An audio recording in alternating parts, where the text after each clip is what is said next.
Facebook live में आप लोगों का स्वागत है। आज की बातचीत का हम लोगों ने जो विषय रखा है वह है कि स्त्री के मूल्यांकन की जो विभिन्न पद्धतियां प्रचलन में हैं, या हम ये भी कह सकते हैं कि स्त्री को देखने के जो विभिन्न नजरिए प्रचलन में हैं, उन पद्धतियों को और उनसे जुड़ी हुई समस्याओं को हम लोग बहुत ही सिंपल ढंग से, सहज ढंग से, जिसे एक लेमैन समझ सकता है, जिसे उस भाव से हम लोग कैसे समझें।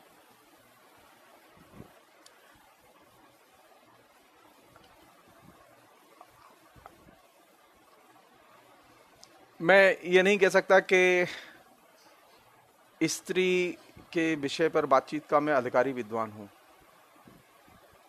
क्योंकि स्त्री अपने विषय की खुद विद्वान है। स्त्रियां ज़्यादा बेहतर ढंग से जानती हैं अपनी समस्याओं को, और वे ज़्यादा बेहतर ढंग से बोलती भी हैं अपनी समस्याओं पर। हम लोग तो एक तरह से स्त्री विषय के आउटसाइडर हैं, और आउटसाइडर होने के नाते यह कह सकते हैं हम लोग हमदर्द जरूर हैं।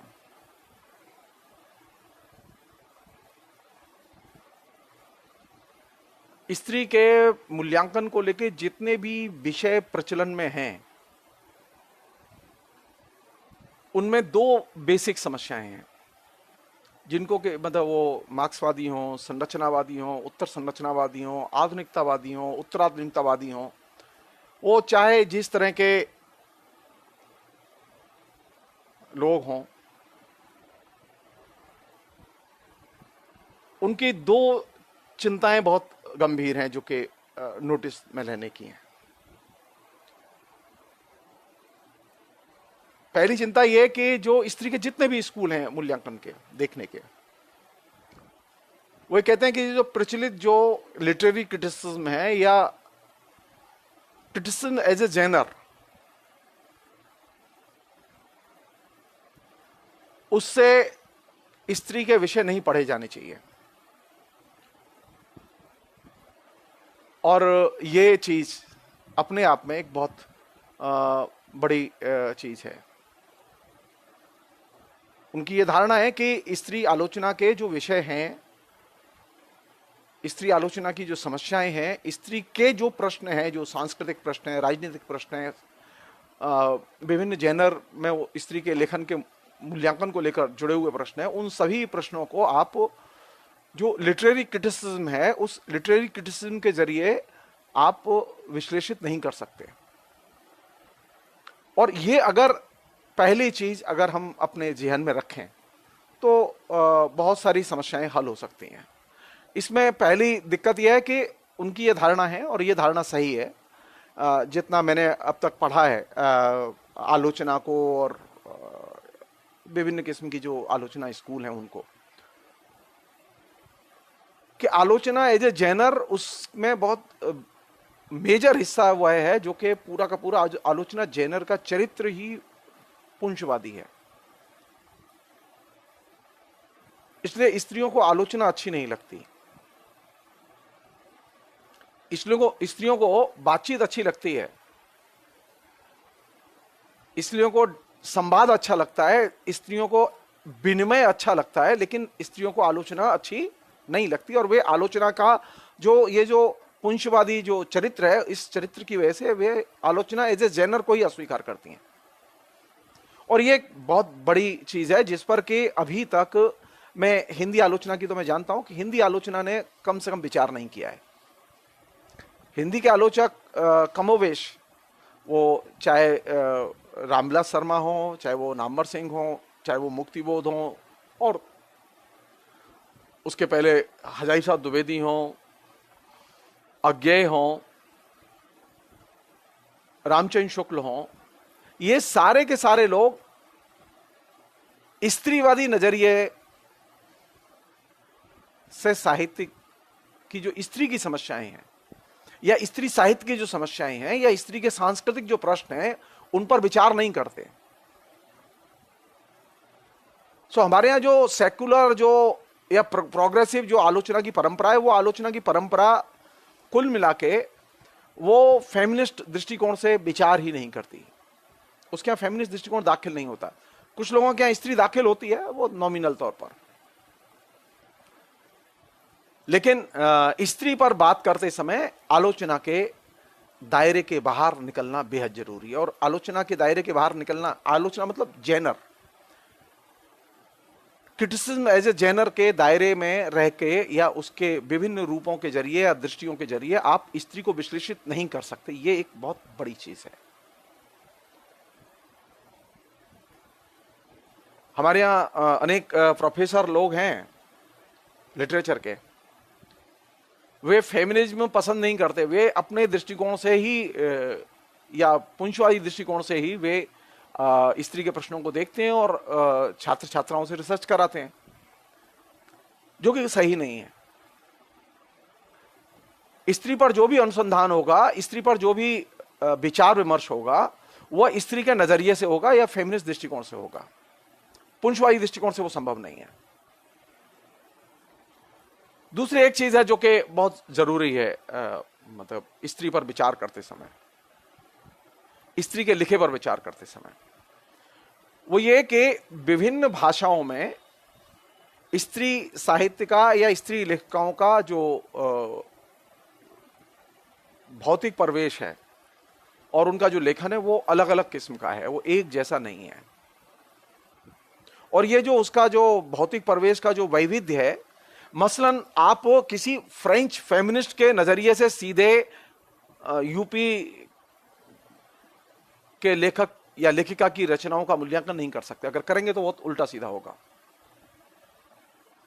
हां, यह तो संभव है कि किसी फ्रेंच फेमिनिस्ट के नजरिए से आप बंगला की लेखिका का मूल्यांकन कर लें, लेकिन हिंदी की लेखिका का मूल्यांकन संभव नहीं है।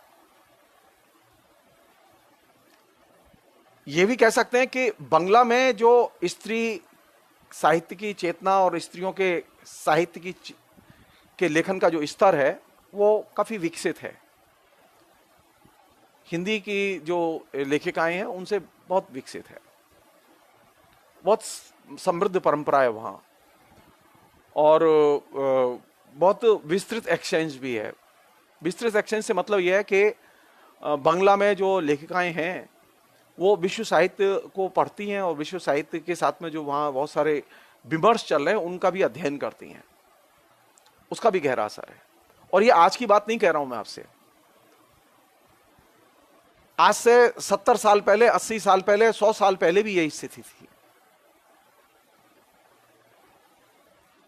इसलिए मैंने ये बात कही कि ये संभव है कि फ्रेंच में जो महिला सोच रही है उसके दृष्टि से आप बंगला की लेखिका का मूल्यांकन कर सकते हैं।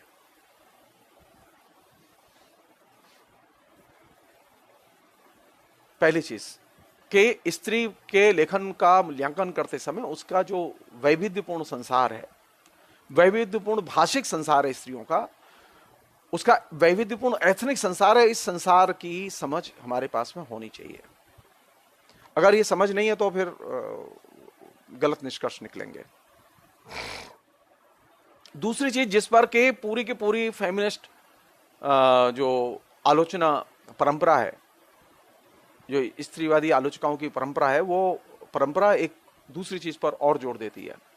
वो ये कि स्त्री पर विचार करते समय उसके स्टीरियोटाइप रूप को आधार बना के विचार नहीं किया जाना चाहिए। हमारे जेहन में जो स्त्री होती है, हमारे साहित्य में जो स्त्री होती है, हमें ये देखना चाहिए कहीं ऐसा तो नहीं कि वो स्टीरियोटाइप हो। अगर वो स्टीरियोटाइप है तो उसके आधार पर स्त्री के बारे में समझ नहीं बनाई जा सकती, उसके मूल्यांकन में असुविधा होगी। या यह भी संभव है कि लिटरेरी क्रिटिसिज्म में जो स्टीरियोटाइप बना हुआ है स्त्री के बारे में, मसलन यह एक स्टीरियोटाइप है कि वो पॉपुलर स्टीरियोटाइप है,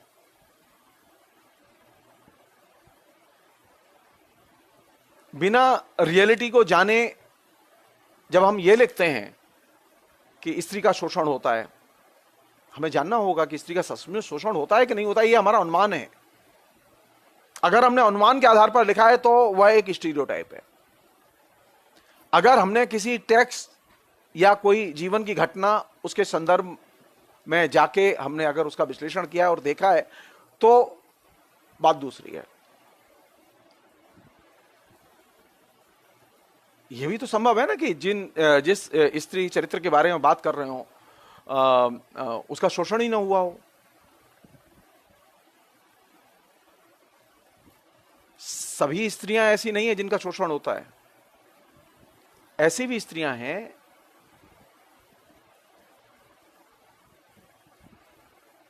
जो शोषण रहित जीवन जीती हैं। लेकिन हमारे दिमाग में एक स्टीरियोटाइप है। यह भी संभव है कि स्त्री के उत्पीड़न के बारे में जब हम पढ़ते हैं, लिखते हैं, देखते हैं, तो जब तक हम उसे रियलिटी में वेरीफाई ना करें तो यह रिस्क इन्वॉल्व है कि कहीं ना कहीं हम स्टीरियोटाइप के कहीं शिकार तो नहीं हो रहे। सो स्त्री पर बोलते समय, लिखते समय यह एक रिस्क है कि आप उसके स्टीरियोटाइप को आप अपने तरीके से एक रियलिटी के संदर्भ में कन्वर्ट करें, आप उसे रियलिटी में लाके उसका टेस्ट करें। साहित्य की आलोचना के संदर्भ में नहीं, खाली साहित्य के मानकों के आधार पर नहीं।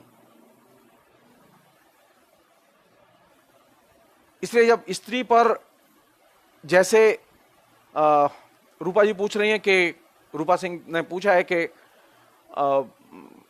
नहीं, घर के काम, घर में बहुत सारे ऐसे काम हैं जो कि सिर्फ स्त्री के हैं, जो स्त्री ही करती है, और उसके बारे में अगर हमारी जानकारी है, हमारे ऐसे बहुत सारे लोग हैं, हमारे ऐसे बहुत सारे लेखक हैं जो कभी बाजार नहीं गए, वह स्त्री के दर्द को नहीं जानते।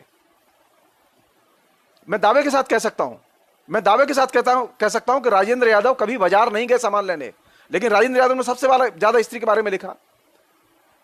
तो वहां किसकी संभावनाएं ज्यादा होंगी? इस मामले में मैं नामवर सिंह को एक ऑनेस्ट आलोचक मानता हूं कि नामवर सिंह ने यह गलती नहीं की।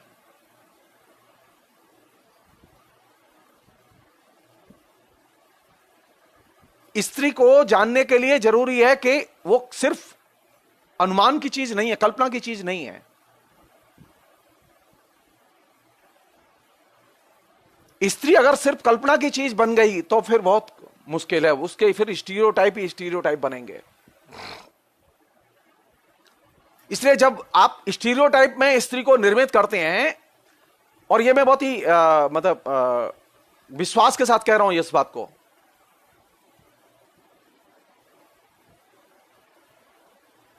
कि राजेंद्र यादव की हंस पत्रिका ने, और खासतौर पर राजेंद्र यादव का जो लिखा है वह स्त्रीवादी नहीं, वह पुंछवादी है।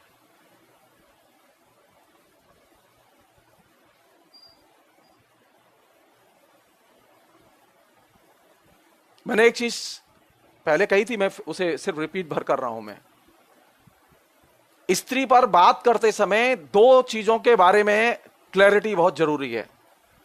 स्त्री के द्वारा लिखे गए लेखन पर भी बात करने के लिए, फेमिनिस्ट दृष्टिकोण से बात करने के लिए दो चीजों पर क्लैरिटी बेहद जरूरी है। पहली चीज, स्त्री के प्रति आपकी प्रतिबद्धता और स्त्रीवाद के प्रति प्रतिबद्धता।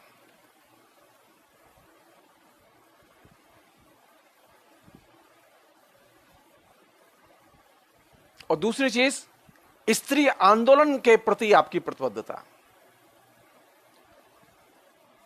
जो स्त्री लेखिकाएं, स्त्री आंदोलन के जो विभिन्न संगठन हैं, महिलाओं के विभिन्न संगठन हैं देश में, विदेश में, यह संभव नहीं है कि स्त्री के दृष्टिकोण का विकास स्त्री आंदोलन से पृथक करके हो, यह संभव नहीं है। जो लेखिकाएं यह सोचती हैं कि वे स्त्री के बारे में लिखने के हकदार हैं, उन्हें पहले यह चीज अपने दिमाग में पैदा करनी होगी कि स्त्रियां जो अपने दैनंदिन जीवन की, स्त्रियों के संगठन जो दैनंदिन जीवन की लड़ाइयां लड़ रहे हैं, जो राजनीतिक सांस्कृतिक प्रश्न उठा रहे हैं, आपका उनके प्रति कमिटमेंट होना चाहिए। स्त्री साहित्य की, स्त्री आलोचना की यह ब्यूटी है कि वह स्त्री आंदोलन से अभिन्न रूप से जुड़ा हुआ है। इसलिए स्त्री का जो विमर्श है, यह कोई एक वाचिक विलास नहीं है, वाचिक विलास नहीं है।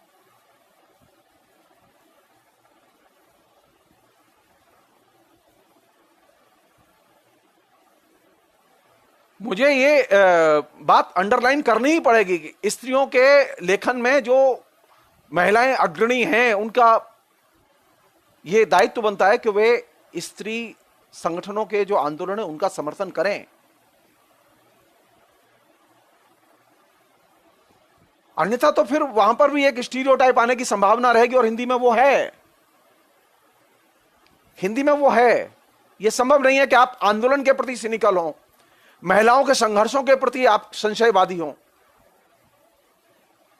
फेमिनिज्म को आप एक अनटचेबल विचारधारा माने और फिर कहें कि हम स्त्री के हितों की रक्षा कर लेंगे। यह संभव नहीं है, यह संभव नहीं है। फिर इसका मतलब यह है कि आप इस दुनिया को बदलना ही नहीं चाहते। स्त्री को बदलने के लिए स्त्री के आदर्श, स्त्री का नजरिया होना बेहद जरूरी है। स्त्री को बदलने के लिए साहित्य में, कला में, जीवन में स्त्री को बदलने के लिए स्त्री के आंदोलनों में शिरकत और उनका समर्थन बेहद जरूरी है। यस, मूलचंद गौतम जी ने जो लिखा है कि लेखिका को एक्टिविस्ट भी होना होगा। यस, सुभद्रा कुमारी चौहान एक्टिविस्ट थी, महादेवी वर्मा एक्टिविस्ट थी, सरोजिनी नायडू एक्टिविस्ट थी, होमवती देवी एक्टिविस्ट थी, कमला चौधरी जो कि कॉन्स्टिट्यूशन असेंबली की मेंबर थी और यूपी में कांग्रेस की उपाध्यक्ष हुआ करती थी फ्रीडम मूवमेंट में, जिसके आधे दर्जन से ज्यादा कहानी संकलन है, जिसकी कहानियां संकलित करके पहली बार कलेक्ट करके मांग के स्वयं प्रेमचंद ने प्रकाशित की थी। वो एक्टिविस्ट थी, मेरठ की थी वो। ये जो फैशन है कि हम आंदोलनकारी महिला से तो नफरत करेंगे, आंदोलनकारी विचार से नफरत करेंगे, आंदोलनकारी संगठन से दूर रहेंगे और हमें फेमिनिज्म नहीं चाहिए, लेकिन हम स्त्री पक्षधर हैं, यह पक्षधरता एकदम जिसे असहाय पक्षधरता है। स्त्री ताकतवर तब बनती है जब स्त्री के पास अपनी विचारधारा होती है। स्त्री जिद से नहीं बदलती, उसके लिए दिमाग भी चाहिए, उसके लिए विचारधारा भी चाहिए। फेमिनिज्म की ब्यूटी यह है कि फेमिनिज्म ने एक विचारधारा दी। आप किसी भी स्कूल को माने, आप चाहे अपना स्कूल विकसित करें, कोई दिक्कत नहीं है, लेकिन आपके पास में एक स्त्री की विचारधारा होनी चाहिए, और स्त्री की विचारधारा बिना स्त्री आंदोलन के साथ में जुड़े, बिना स्त्री आंदोलन का समर्थन किए वो विकसित नहीं हो सकती। और वो अगर होगी, ऐसी स्त्री पक्षधर हैं, तो वो स्टीरियोटाइप लेखन होगा, वो ड्राइंग रूम राइटिंग होगी। हमारे यहां दो तरह की राइटिंग है, एक ड्राइंग रूम राइटिंग है और एक बाथरूम राइटिंग है। वो साहित्य में भी है, वो स्त्री साहित्य में भी है। तो स्त्री साहित्य को पढ़ते समय उसके स्टीरियोटाइप से निकालना बेहद जरूरी है। यानी यह देखा जाना चाहिए कि जो लेखिका की रचनाएं पढ़ रहे हैं वह लेखिका का नजरिया क्या है, उसके लेखिका का नजरिया स्त्री आंदोलन के प्रति क्या है, तब ना पता चलेगा कि वो कैसे चीजें देखती है। यह संभव नहीं है, यह संभव नहीं है कि स्त्री आंदोलन से तो हम नफरत करें, फेमिनिन से नफरत करें और हम यह कहें कि हम स्त्री के पक्षधर हैं। यह संभव नहीं है। एक अन्य चीज जो कि स्त्री आंदोलनकर्ता जो इस बात पर बहुत जोर देते हैं, जो फेमिनिस्ट हैं वो बहुत जोर देती हैं दुनिया की,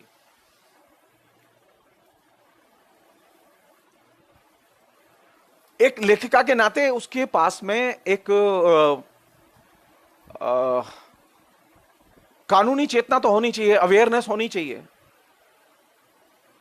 अन्यथा दिक्कत होगी। मैं ऐसे अनेक रचनाओं के नाम बोल सकता हूं, मैं सिर्फ सुविधा के लिए नहीं बोल रहा हूं कि लोगों को अब मैं नाखुश नहीं करना चाहता। हमारे यहां स्त्रियां ऐसी बहुत सारी चीजें लिखती हैं जो कि कानूनन तौर पर इल्लीगल हैं।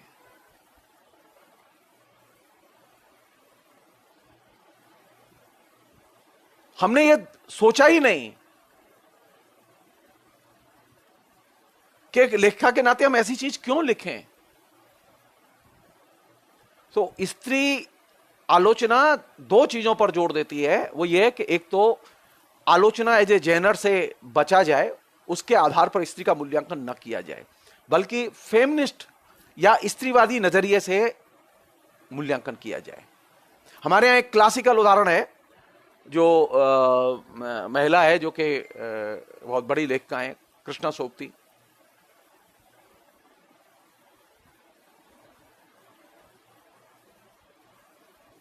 वो फेमिनिस्ट दृष्टिकोण से बहुत सारी चीजें नहीं देखती। उनको हमारे मर्द आलोचक बहुत पसंद करते हैं। वो जिस भाषा को लिखती हैं वो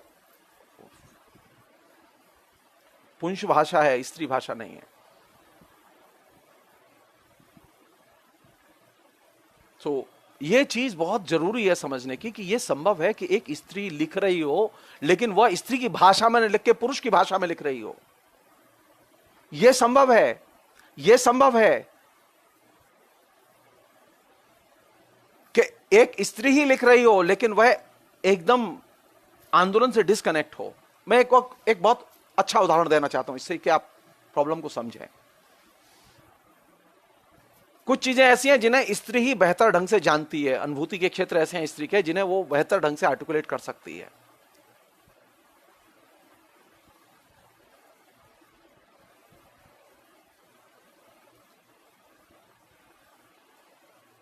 सही सही कहा है मूलचंद जी आपने। मध्यकाल के साहित्य की और खासतौर पर स्त्रियों के मध्यकालीन साहित्य की तो स्त्री के दृष्टिकोण से और रीतकाल की भी स्त्री का दृष्टिकोण से व्याख्या होनी चाहिए। एकदम सही कहा है आपने। जो वह व्याख्या है वो तो मर्दवादी व्याख्या है जिसकी हम लोग चर्चा करते हैं। जितना लिखा गया है हिंदी में उसका फेमिनिज्म से कोई लेना देना नहीं है।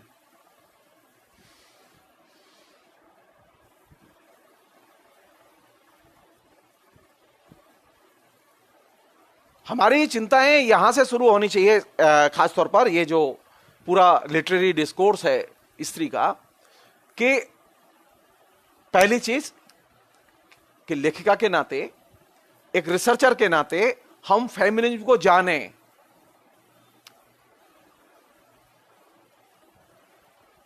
फेमिनिज्म के एस या उस किसी भी स्कूल को जाने, उसे अपने दृष्टिकोण का आधार बनाएं, क्योंकि स्त्री के लिए अपनी एक विचारधारा जरूरी है।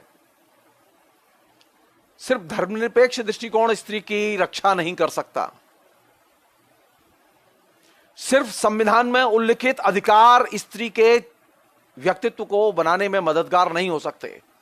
स्त्री को बनाने के लिए जरूरी है कि आप स्त्री के नाते स्त्रीवाद को पढ़ें और जानें और उसे व्यवहार में लाएं।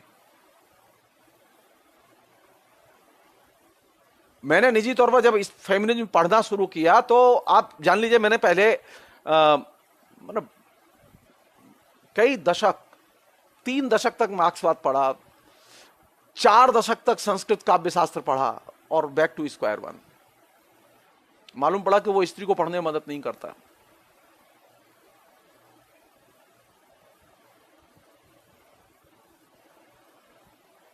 मुझे स्त्रीवादियों की ये आलोचना एकदम सही लगती है कि आलोचना का ये संस्कृत काव्य शास्त्र का स्कूल है वो, या कामसूत्र का स्कूल है वो, जिससे कि पूरा का पूरा श्रृंगार साहित्य रचा गया, जिससे कि पूरा पूरा रीतकाल रचा गया, जिसमें कि तरह तरह की स्त्रियों का चरित्र रचा गया, वह स्कूल मर्दवादी स्कूल है। और वहां जो चित्रण है वो पुंछवादी दृष्टि से किया गया चित्रण है।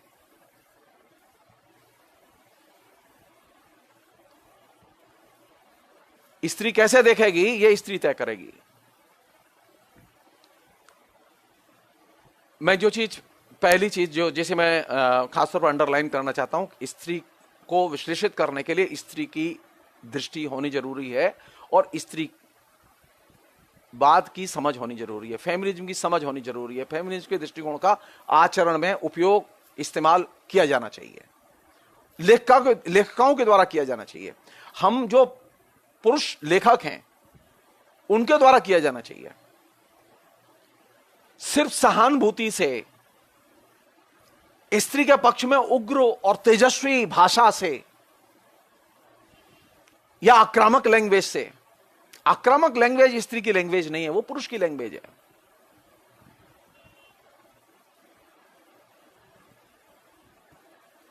या स्त्री के पक्ष में बड़बोलेपन की भाषा, वो स्त्री की भाषा नहीं है। स्त्री बड़बोलापन पसंद नहीं करती।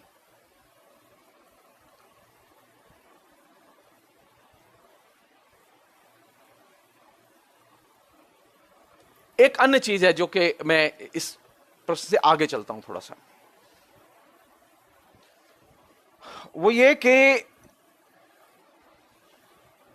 अभी अगर जो परिदृश्य देखें हमारे सामने जो है, उस परिदृश्य को अगर ध्यान से देखें तो आपके सामने कई परंपराएं हैं।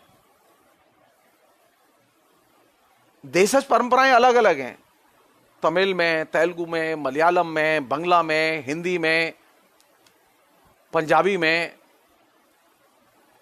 स्त्री लेखन की परंपरा एकदम अलग है। कुछ परंपराएं ऐसी हैं जो कि ग्लोबल हैं, हमारे यहां भी हैं, अमेरिका में भी हैं। कुछ परंपराएं ऐसी हैं जो कि सीधे स्त्री आंदोलन के गर्भ से निकली हैं। मसलन एक उदाहरण लें हम, जिसे हम लोग ईव टीजिंग कहते हैं, लड़कियों के साथ छेड़खानी की घटनाएं कहते हैं, जिसे हम लोग दहेज प्रथा और उससे जुड़े हुए जो आंदोलन है, उससे जुड़ी हुई जो समस्याएं हैं, उन पर लिखा हुआ जो साहित्य है, उसे अगर आप ध्यान से देखें तो आप पाएंगे कि 1970 के पहले या 1975 के पहले ये इशू ही नहीं थे।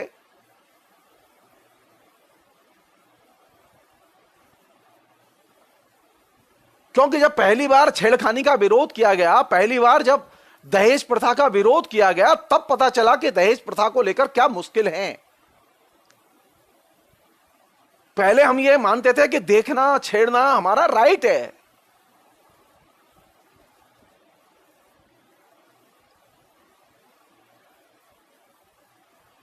छेड़खानी के बारे में जब लड़कियों ने प्रतिवाद किया, जुलूस निकाले, धरने दिए, आंदोलन किए, तब छेड़खानी के खिलाफ कानून बना। अन्यथा हम महसूस ही नहीं करते थे। थोड़ी सी और अवेयरनेस बढ़ी और तब ये हमें महसूस हुआ कि नहीं, ये घूरना भी जो है ये स्त्री उत्पीड़न का एक हिस्सा है। अन्यथा हम घूरने को हम अपराध थोड़ा ही मानते थे पहले। और ये सारे घटनाक्रम 1975 के बाद स्त्री आंदोलन के गर्भ से पैदा हुए हैं। समय समय पर लड़कियों के साथ में जो हिरासमेंट हुआ, उत्पीड़न हुआ, उसके गर्भ से जो आंदोलन पैदा हुआ, उस आंदोलन ने मसले खड़े किए और वे मसले अंत में कानून की शक्ल में आए और वो साहित्य में भी आए, कलाओं में भी आए, संस्कृति में भी आए।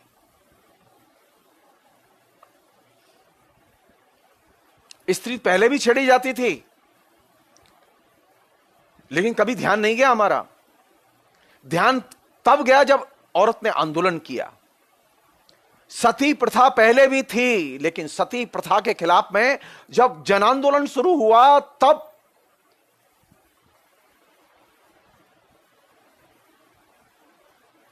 सती प्रथा के विरोध के बारे में सोचा गया।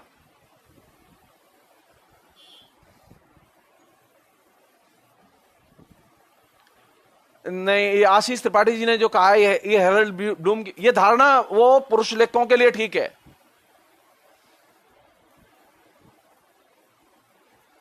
स्त्री की रचना मौलिक होगी या रूढ़िबद्ध होगी या नकल होगी, इन कैटेगरीज को स्त्री की रचनाओं पर लागू नहीं किया जा सकता। स्त्री की सब रचनाएं शुरू में हर जगह सब रचनाएं एकदम अमौलिक ही होंगी।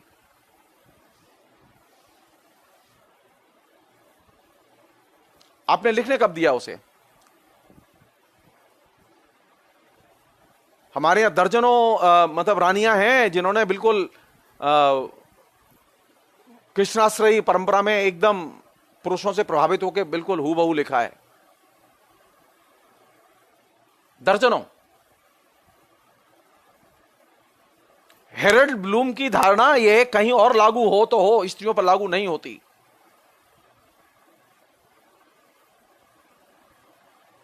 स्त्रियों के साहित्य पर विचार करते समय पहली समस्या यह नहीं है कि वहां चुने मौलिक क्या है, क्रिएटिव क्या है, साहित्यिक कसौटी पर कौन रचना खरी उतरती है, अगर यह तय किया जाएगा तब तो 90% रचनाएं खारिज हो जाएंगी, और फिर स्त्री के बारे में बात ही नहीं होगी।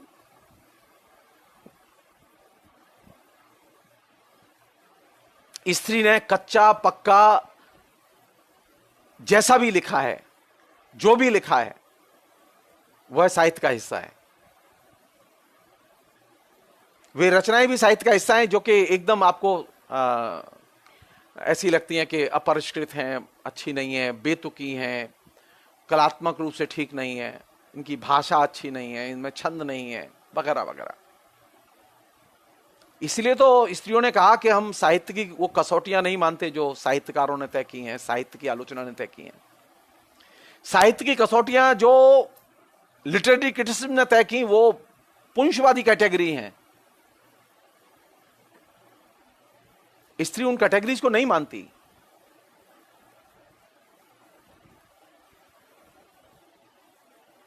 कहां मिलेगी वो स्त्री?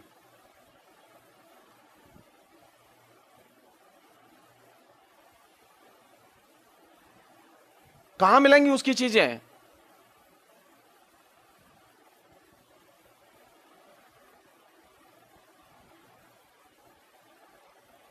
अनुभूति में, और अनुभूति का पता तब चलेगा जब मिलोगे। वो चीज ऐसी नहीं है जिसे कि आप सोचें खाली। तो कहने का मेरा मतलब है कि स्त्रियों के भारत में कई परंपराएं हैं, एक परंपरा नहीं है। स्त्री के साहित्य की कई परंपराएं हैं। एक परंपरा वह है जो कि ग्लोबल से सीधे प्रभावित है, एक परंपरा वह है जो कि विभिन्न नेशनलिटीज के बीच में है, विभिन्न भाषाओं में अलग अलग किस्म की परंपराएं हैं उसकी। और हर भाषा के साहित्य का उसकी अपनी परंपरा के, और खासतौर पर स्त्री साहित्य की परंपरा के संदर्भ में ही मूल्यांकन होगा। पुरुष साहित्य की परंपरा के क्रम में उसका मूल्यांकन नहीं होगा।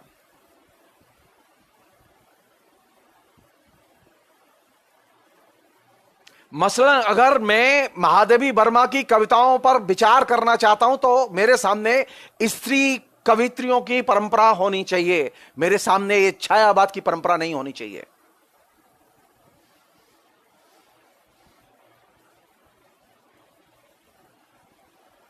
क्या हमारी आलोचना ये परिश्रम करने के लिए तैयार है? नहीं।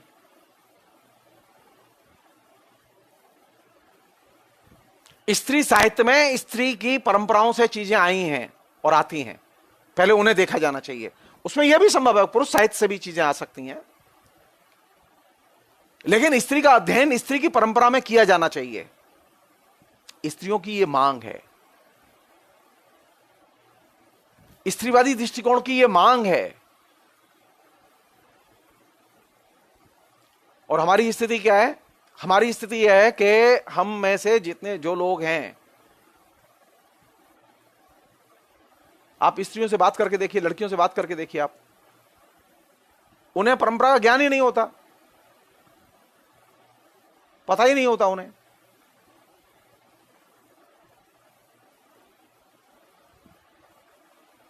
क्योंकि हमने उसकी कोई रिलेवेंस स्वीकार ही नहीं की है, कभी उसको केंद्र में रख के बात ही नहीं की है। आप किसी भी लड़की से पूछे कि तेरी नानी की मां का नाम क्या था, जरा बताओ। आप तय मान लीजिए, आप क्लास में सर्वे कीजिए, अगर 100 लड़कियों में से 90 लड़कियां फेल ना हो जाए तो नाम नहीं मेरा। जिस लड़की को अपनी नानी की मां का नाम नहीं पता, आप उम्मीद कर रहे हैं जिस साहित्यकार को, ये आलोचना को, आलोचक को, रामचंद्र शुक्ल को, नामवर सिंह को, रामविलास शर्मा को यह नहीं मालूम कि महादेवी वर्मा की कविता का मूल्यांकन पुरुष की कविता की परंपरा में नहीं करना चाहिए, लेकिन हुआ है, लगातार हुआ है ये काम। हमने लगातार ये काम किया है, स्त्री लेखिकाओं ने यह काम किया है। वो चाहती हैं ये काम कि उनको प्रेमचंद की परंपरा में विश्लेषित किया जाए उनके कथा साहित्य को। आप प्रेमचंद की परंपरा में स्त्री कथा साहित्य को अगर विश्लेषित करेंगे, मसलन मृदुला गर्ग को, मैत्रेयी पुष्पा को, मन्नू भंडारी को, तो आप उनके साथ न्याय नहीं करेंगे। स्त्री लेखिकाओं का मूल्यांकन होना चाहिए स्त्री साहित्य की परंपरा में। अगर वो कथा लेखिका है, उसने उपन्यास लिखे हैं, तो हमें स्त्री उपन्यासकारों की जो परंपरा है उसी के क्रम में विकास में उसका मूल्यांकन करना चाहिए। लेकिन हमारे यहां यह आदत नहीं है। हमने पुरुषों वाली आदत बनाई हुई है अपनी। स्त्री लेखिकाएं भी चाहती हैं कि उनको यशपाल की परंपरा में रखा जाए, भीष्म साहनी की परंपरा में रखा जाए, उनको प्रेमचंद की परंपरा में रखा जाए।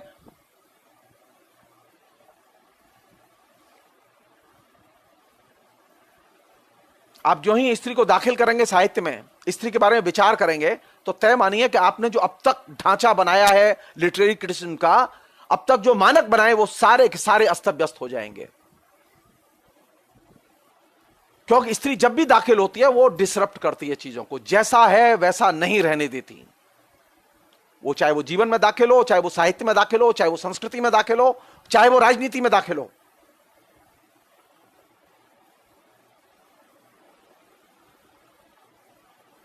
चीजें जैसी हैं वैसी नहीं रहने देती वो। और यही चीज इसको बेहतर ढंग से समझने के लिए जरूरी है कि स्त्री के लेखन का, चाहे उसका निबंध हो, चाहे उसकी कहानी हो, चाहे उपन्यास हो, जो भी जेनर आप चुने स्त्री का लिखा हुआ, उसे स्त्री के लेखन की परंपरा के क्रम में ही देखा जाना चाहिए। हर भाषा के स्त्री लेखन की परंपरा अलग अलग है। जाहिर है कि महाश्वेता देवी के ट्रेडिशन में रख के आप हिंदी की लेखिका को नहीं पढ़ सकते, क्योंकि महाश्वेता देवी का बंगला की लेखिकाओं के क्रम में विकास हुआ है। हमारे यहां मैत्रेयी पुष्पा का या मृदुला गर्ग का या मन्नू भंडारी का या और किसी भी लेखिका का जो विकास क्रम है, वो हमें जानना होगा कि हमारे यहां स्त्री लेखिकाओं के कथा साहित्य की परंपरा क्या है।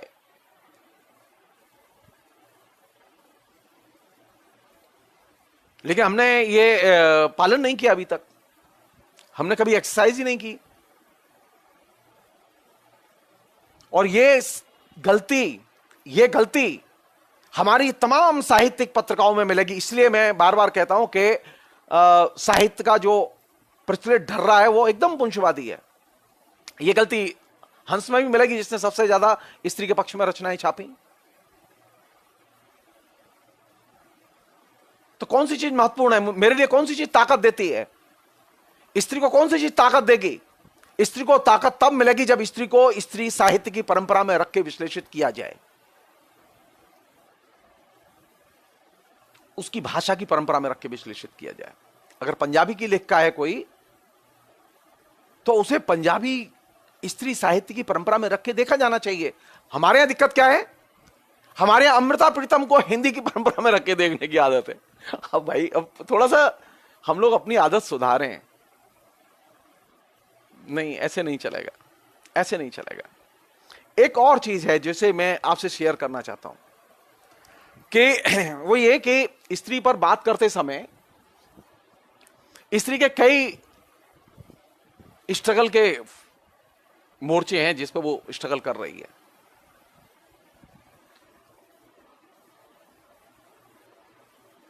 अगर आपसे पूछा जाए कि स्त्री सबसे ज्यादा किस चीज के लिए स्ट्रगल कर रही है,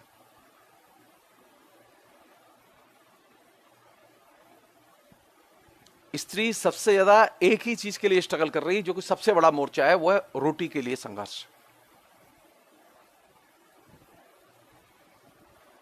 दूसरा उसका जो सबसे बड़ा मोर्चा है वो ये है कि वह आइडियोलॉजिकली पुंजवाद और पितृसत्ता से संघर्ष कर रही है। और थर्ड महत्वपूर्ण मोर्चा है जो कि इस बीच में निकल के आया है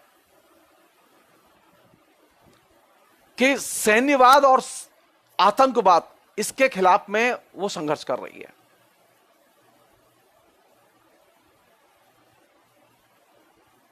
ये हाल के वर्षों में ये नया फिनोमेना है।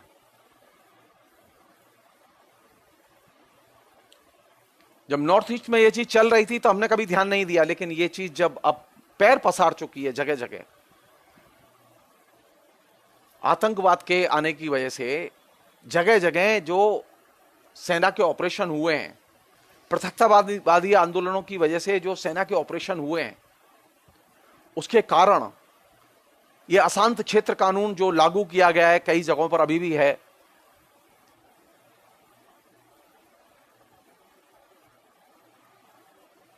तो ये स्त्री का लड़ाई का बहुत बड़ा मोर्चा है जहां स्त्रियां लड़ रही हैं, जिसकी कभी हमने कभी चर्चा नहीं की है, बातचीत नहीं करते हम लोग, और बहुत ही पीसफुली लड़ाई लड़ रही हैं। वो हथियारबंद लड़ाई नहीं लड़ रही, एकदम गांधीयन तरीके से लड़ाई लड़ रही हैं। वो शर्मिला इरोम को तो आप जानते ही हैं।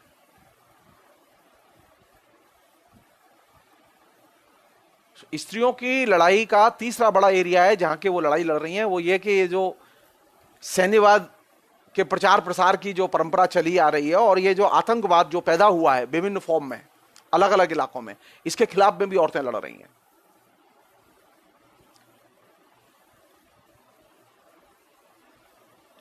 स्त्रियों में एक विपर्य भी घटा है जिसे समझने की जरूरत है।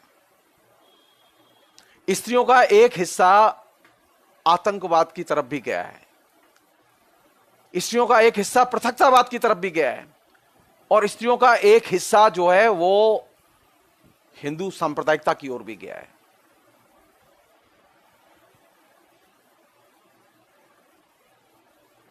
कल तक इस चीज को हमने कभी नोटिस नहीं लिया, लेकिन अब नोटिस लेने की जरूरत है। भारत में स्त्रियों का एक हिस्सा आतंकवादियों की भी मदद कर रहा है और एक हिस्सा पृथकतावादियों की भी मदद कर रहा है और एक हिस्सा हिंदू सांप्रदायिकता की भी मदद कर रहा है। अनेक संगठन है ऐसे। गुजरात में 2002 के दंगों में बाकायदा लूटपाट करते हुए और आगजनी करते हुए औरतें पकड़ी गई हैं, औरतें शामिल हैं उसमें।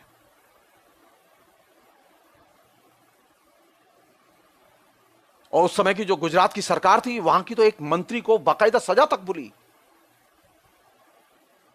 जो बाद में तमाम किस्म के ऊल जलूल तरीकों से उसे किसी तरह से निकालने की कोशिश की गई, जो डॉक्टर थी।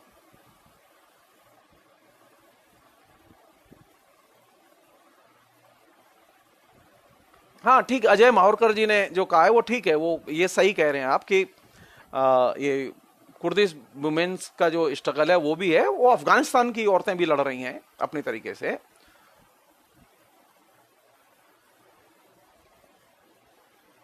ये एक रियलिटी है जिसे हमें समझना चाहिए। कश्मीर में भी औरतें हैं जो आतंकवाद के खिलाफ हैं, पीसफुली लड़ रही हैं। तो औरतों का एक एरिया वह है जहां पर के सिर्फ वही चीज नहीं है जो कि अब तक रही है कि डोमेस्टिक वायलेंस, शारीरिक शोषण, ये आर्थिक असमानता या सामाजिक असमानता के प्रश्न, या ईफ टीजिंग का प्रश्न, या दहेज का प्रश्न वगैरह वगैरह। ये सिर्फ ये एरिया नहीं है, बल्कि कुछ नए एरिया भी खुले हैं और जहां बड़े स्केल पर औरतें इधर और उधर दोनों ही तरफ शामिल हैं। और ये अपने आप में एक नई चीज है जिस पर कि ध्यान देने की जरूरत है। इसलिए औरत के बारे में एक कोई यूनिवर्सल, एक अमूर्त इमेज बना के बात करने की जरूरत नहीं है, बल्कि कॉन्क्रीटली ठोस रूप में औरत को सामने रख के बात की जानी चाहिए।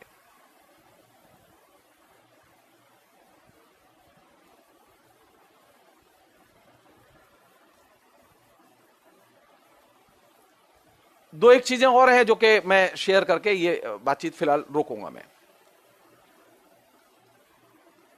वो ये कि ये मेरी पर्सनल फीलिंग है, मतलब अब ये भी कभी कह सकते हैं कि ये मेरा इंटेलेक्चुअल राइट है।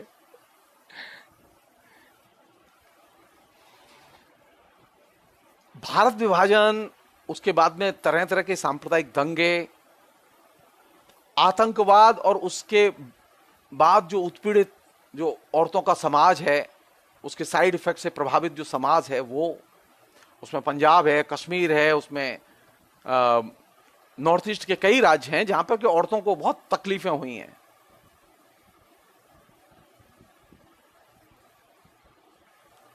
मेरी जानकारी में नहीं है कि औरतों को जो तकलीफें हुई हैं, उन तकलीफों को हमने कभी गंभीरता से एक लिटरेरी डिस्कोर्स का या साहित्यिक आलोचना का विषय कभी बनाया? मेरी नॉलेज में कोई एक निबंध भी नहीं है।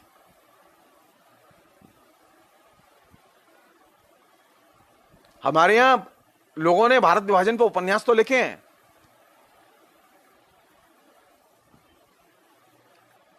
लेकिन भारत विभाजन से स्त्रियां किस कदर परेशान हुई और पीड़ित हुई, इसको लेकर लिटरेरी क्रिटिसिज्म कोई नहीं लिखा गया, एकदम नहीं है। यहां तक कि फेमिनिस्ट लिटरेरी क्रिटिसिज्म भी तकरीबन नहीं है। एक दो चीजें हैं।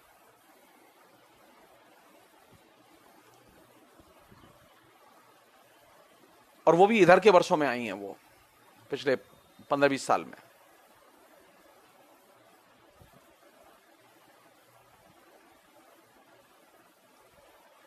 नई जो चुनौती है वो कौन सी है?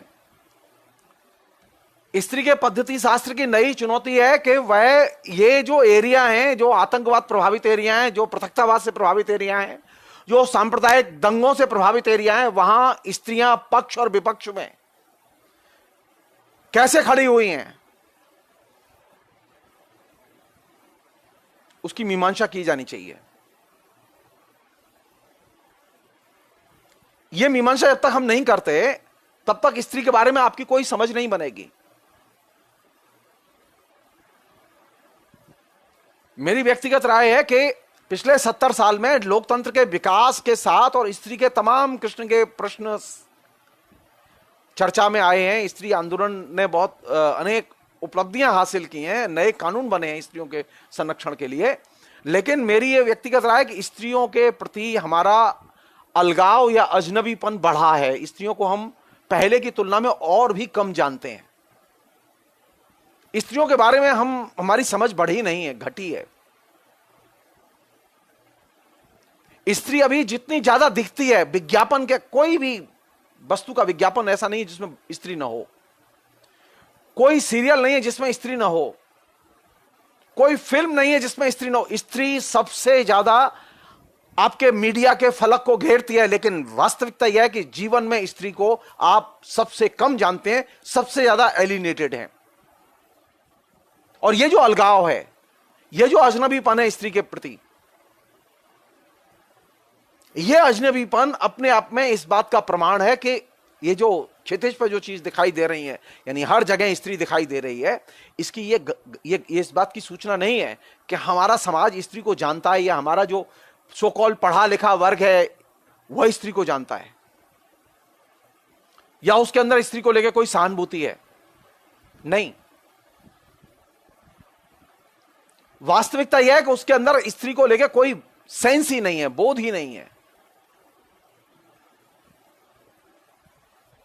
अगर मैं एक वाक्य में कहूं कि लोकतंत्र में स्त्री के प्रति अलगाव बढ़ा है, प्रेम नहीं। स्त्री पर हमले बढ़े हैं लोकतंत्र में।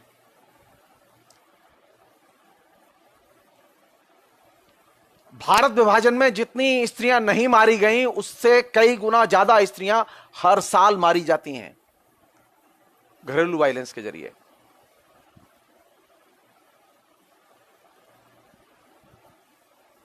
हमारे पास में इसका कोई उत्तर नहीं है कि हमारे यहां घरेलू हिंसा थमने का नाम क्यों नहीं लेती। क्यों? क्योंकि हम स्त्री को स्त्री की नजर से देखना ही नहीं चाहते।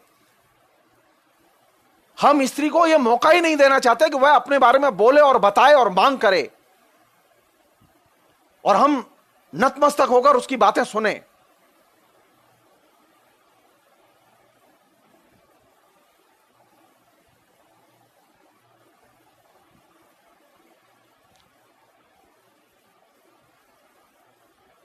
आपने कभी सोचा, आप जितना कश्मीरी पंडितों के बारे में और उनके खिलाफ जो उत्पीड़न हुआ उसके बारे में जानते हैं, आपने कभी सोचा कि आतंकवाद से प्रभावित होकर हजारों औरतें हैं, कश्मीरी औरतें, जो अभी एकदम साइकोलॉजिकल ट्रॉमा में हैं, और वो पिछले 25 साल से 30 साल से ट्रॉमा में हैं। आपकी आंखों के सामने से खबर भी नहीं गुजरी होगी।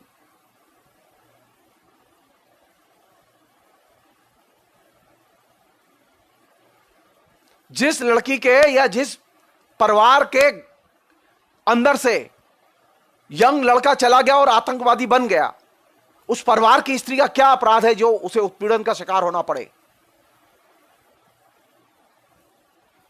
उन औरतों ने नहीं भेजा उसे।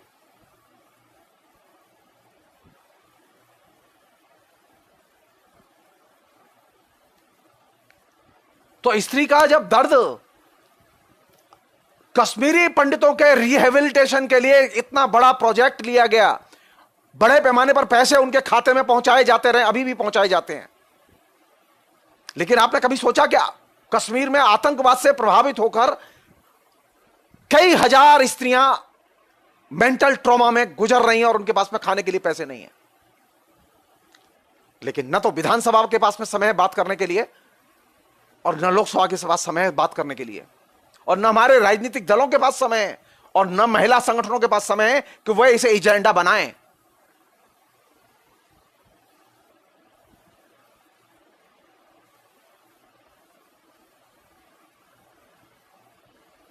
तो स्त्री के जब दुख आते हैं, स्त्री की जब तकलीफें आती हैं, तो हम दाएं बाएं भागने लगते हैं।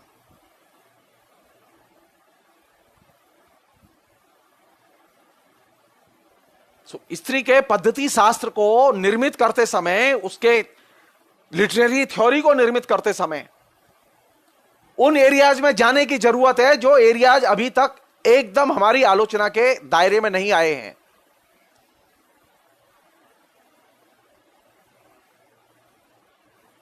मुझे जितनी एक धर्मनिरपेक्ष औरत पसंद है, मुझे उतनी ही वह औरत भी पसंद है जो कि एकदम विक्टिम है टेररिज्म की।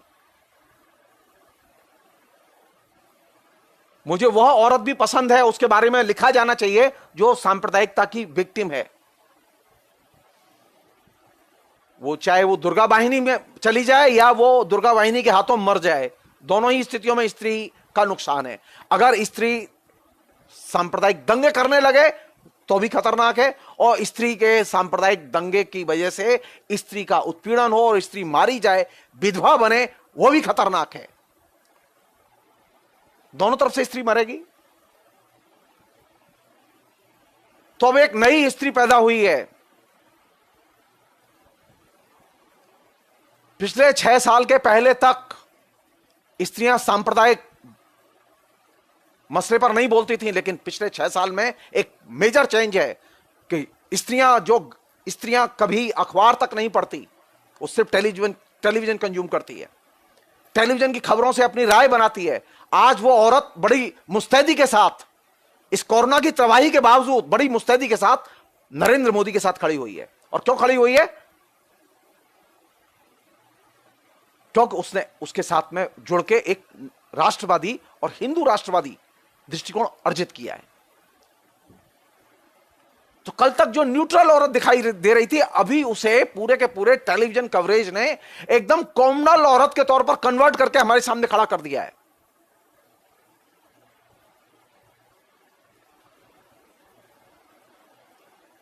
तो स्त्री पर बात करते समय अभी बहुत बड़ी चुनौती है।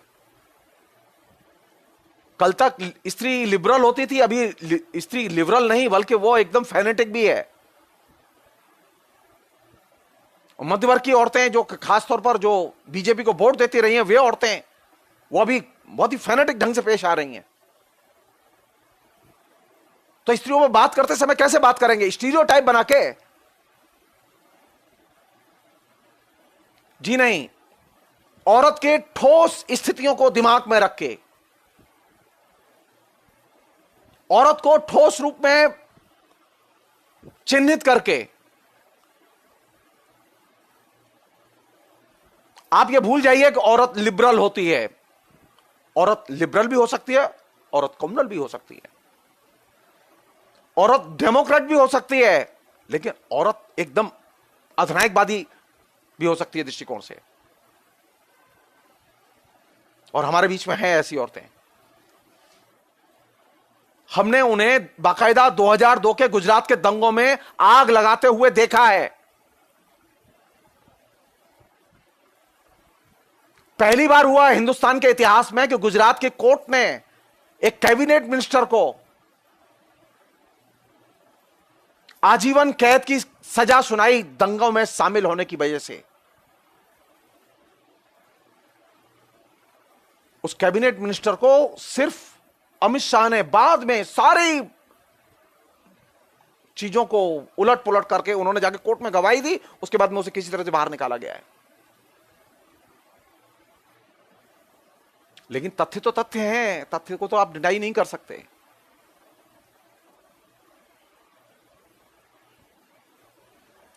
तो स्त्री कहां मिलेगी? कैसी है स्त्री हिंदुस्तान की?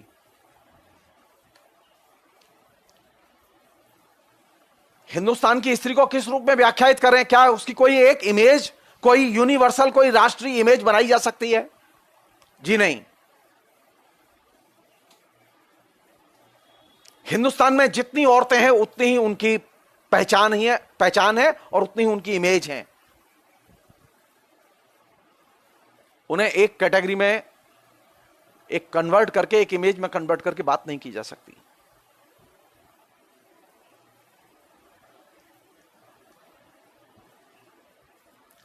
कहने का मतलब है, जो ही आप ये पृथकतावाद के, सांप्रदायिकता के, आतंकवाद के प्रश्नों को सामने ले आते हैं, राष्ट्रवाद के सवाल को सामने ले आते हैं, तो औरत एकदम आपको एकदम भिन्न रूप में नजर आएगी। क्यों? क्योंकि आपने 1947 में जो भारत विभाजन हुआ, उस भारत विभाजन के संदर्भ में स्त्री को कभी परखने की कोशिश ही नहीं की। उसके बाद लगातार दंगे हुए हैं। पिछले 70 साल में हजारों दंगे हुए हैं। आपने कभी उसको परखने की कोशिश नहीं की कि वहां नीचे क्या घट रहा है उसके साथ में।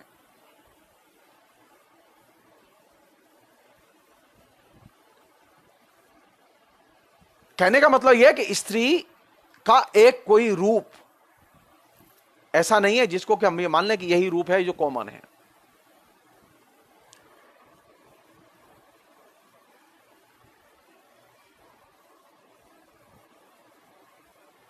अब स्त्री को बराबरी तो चाहिए, बराबरी होनी भी चाहिए उसकी, लेकिन सवाल यह है कि वह स्त्री जो कि सांप्रदायिकता के पक्ष में खड़ी है, आतंकवाद के पक्ष में खड़ी है, हिंदू राष्ट्रवाद के पक्ष में खड़ी है, पृथकतावाद के पक्ष में खड़ी है, क्या उस स्त्री को मैं संविधान के तहत अधिकार दूंगा या उसकी आलोचना करूंगा?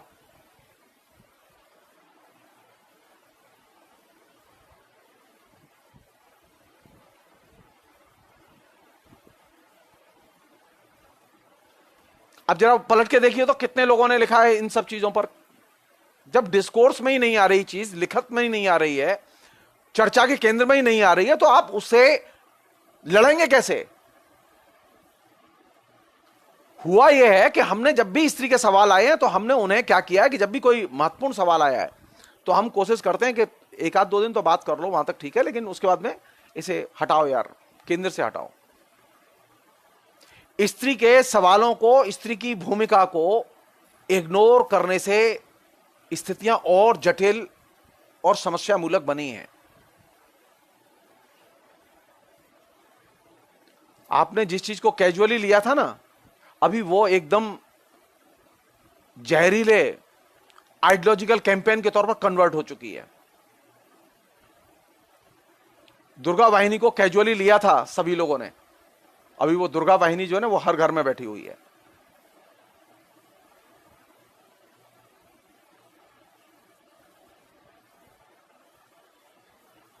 हमने कभी सोचा ही नहीं, क्योंकि हम ये मानते रहे कि औरत का काम है घर का काम करना, उसके ऊपर पॉलिटिक्स का कोई असर नहीं होता। नहीं जी, पॉलिटिक्स का उस पर गहरा असर हुआ है। वो पॉलिटिकल हो गई है घर में रहते रहते, और एकदम ऐसी पॉलिटिकल हो गई है कि वो, उसे डेमोक्रेसी पसंद नहीं है।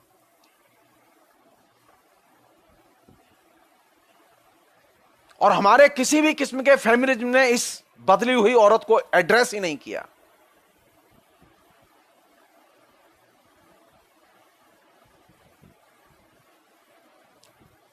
स्त्री का ये जो रूप जो हर घर में तैयार हुआ है, उस रूप को खोलने की जरूरत है।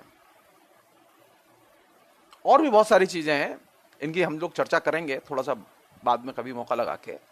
लेकिन मैं जो चीज कहना चाहता हूं ये कि स्त्री के पद्धति शास्त्र, उसकी लिटरेरी थ्योरी को निर्मित करते समय आप मैकेनिकली अगर कोई चीज फ्रेंच या इंग्लिश जो फेमिनिस्ट सिद्धांत है वहां से लाएंगे तो उससे हिंदुस्तान की औरत आपकी पकड़ में नहीं आएगी, समझ में नहीं आएगी। स्त्री वही नहीं है जो कि उपन्यास में दिखाई दे रही है। उपन्यास में जो स्त्री है ना, वो बहुत छोटे से दायरे में है। स्त्री के वे एरिया बहुत बड़े हैं जो अभी उपन्यास में दाखिल नहीं हुए हैं। उन्होंने स्त्री के जीवन को ज्यादा प्रभावित किया है।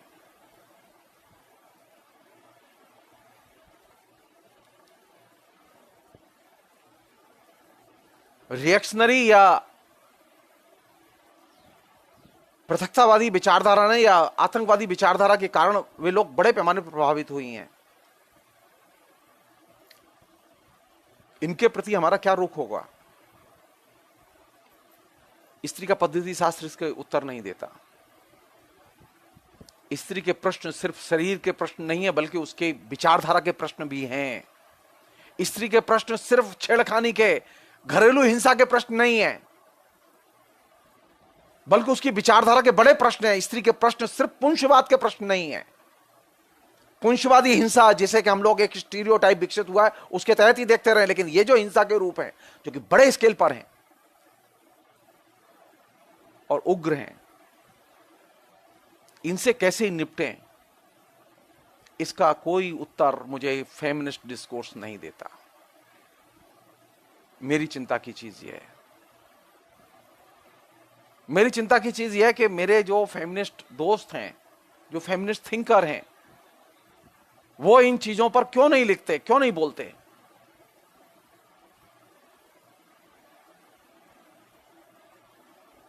मेरी चिंता की चीज यह है कि एक लेखिका जो कि हिंदी भाषी क्षेत्र के जीवन पर लिख रही है, उसे स्त्रियों के वे सवाल क्यों नहीं नजर आते जहां स्त्री एकदम आइडियोलॉजिकली पूरी की पूरी बदल गई है।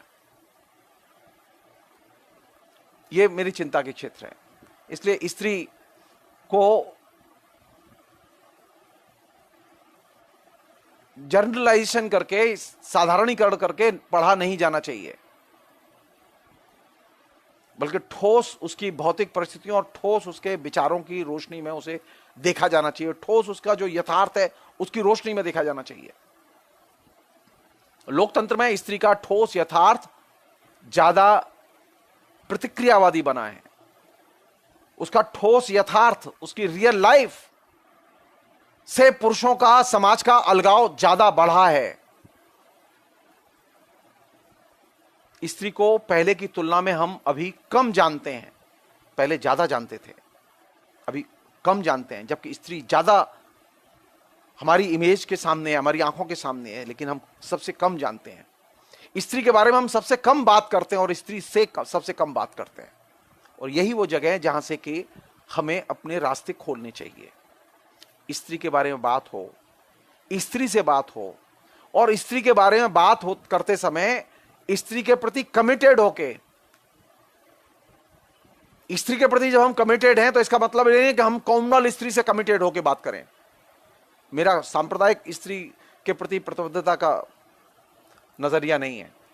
मैं कहता हूं कि स्त्री के प्रति जब आप कमिटेड होंगे तो मुझे एक ऐसी स्त्री चाहिए जो कि धर्मनिरपेक्ष हो और लोकतांत्रिक भी हो, जिसके पास में अपनी स्त्री चेतना हो। बिना स्त्री चेतना के ये जो सांप्रदायिकता से प्रभावित है या आतंकवाद से प्रभावित है, ये स्त्री चेतना नहीं है, ये पुरुष चेतना के क्षेत्र हैं, और इन्हें कुरेद के सामने लाने की जरूरत है। फिलहाल इतना ही। बहुत बहुत शुक्रिया।